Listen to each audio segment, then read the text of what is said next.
Hi అండి. రష్యాలో వస్తే మనకి బెస్ట్ యూనివర్సిటీస్ ఏమైనా అడుగుతున్నారండి. రష్యాలో వస్తే మనకి టాప్ మోస్ట్ యూనివర్సిటీస్ అంటే నేషనల్ రీసెర్చ్ యూనివర్సిటీస్ అండి. తర్వాత వచ్చేసరికి ఫెడరల్ యూనివర్సిటీస్, తర్వాత స్టేట్ యూనివర్సిటీస్. చాలామంది అక్కడ చదివే స్టూడెంట్స్ అవ్వచ్చు, చాలామంది తెలియని వాళ్ళు అవ్వచ్చు, లేదంటే వేరే కంట్రీస్ చేసే కన్సల్టెన్సీ వాళ్ళు ఏం చెప్తారు అంటే state universities, federal universities, national research university అన్నీ సేమేనండి, పెద్ద తేడా ఉండదు అని చెప్తారండి. అది 100% రాంగ్ అండి. వాళ్ళకి ఎందుకంటే అక్కడ చదివే స్టూడెంట్స్కి ఏంటంటే 100% ఫుల్ నాలెడ్జ్ ఉండదు. ఏదో అడ్మిషన్లు చేసుకుని ఎంతో కొంత డబ్బులు వస్తేనే, మీరు ఆల్రెడీ వాళ్ళకి మెసేజ్ చేస్తున్నారు, వాళ్ళని ఫాలో అవుతున్నారు కాబట్టి ఎంతో కొంత డబ్బులు వస్తేనే వాళ్ళు చెప్పడం తప్పితే, మీకు అఫీషియల్గా మీరు కావాలంటే చెక్ చేసుకోండి. ఎన్ఎంసీ అది whatever national research university అనేది the best of the best quality of education ఉంటాయి.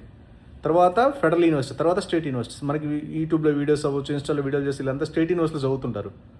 కాబట్టి వాళ్ళకి proper knowledge, proper awareness, proper information 100% ఉండదు. వాళ్ళని నమ్మి మనం అడ్మిషన్ తీసుకుంటే మనం కూడా యూట్యూబ్ ఛానల్లో లేకపోతే ఇన్స్టా ఛానల్లో పెట్టి అడ్మిషన్ చేసుకోవడమేనండి. మీరు 1-2 సార్లు ఆలోచించి డెసిషన్ తీసుకోండి. ఎందుకంటే ఇది లైఫ్లో ఒకసారి తీసుకునే డెసిషన్. వాళ్ళేముంది, వాళ్ళకి 20,000 30,000 వస్తే మీకు ఏదో ఒకటి అడ్మిషన్, ఏదో ఒకటి అంటగట్టేసి, ఏదో కాలేజ్ అంటగట్టేసి అది బాగుంటుంది ఇది బాగుంటుంది అని చెప్తారు. తర్వాత వాళ్ళు అక్కడ ఉండరు, ఆ యూనివర్సిటీలో ఉండరు. తర్వాత మీరు ఫూల్ అవుతారు.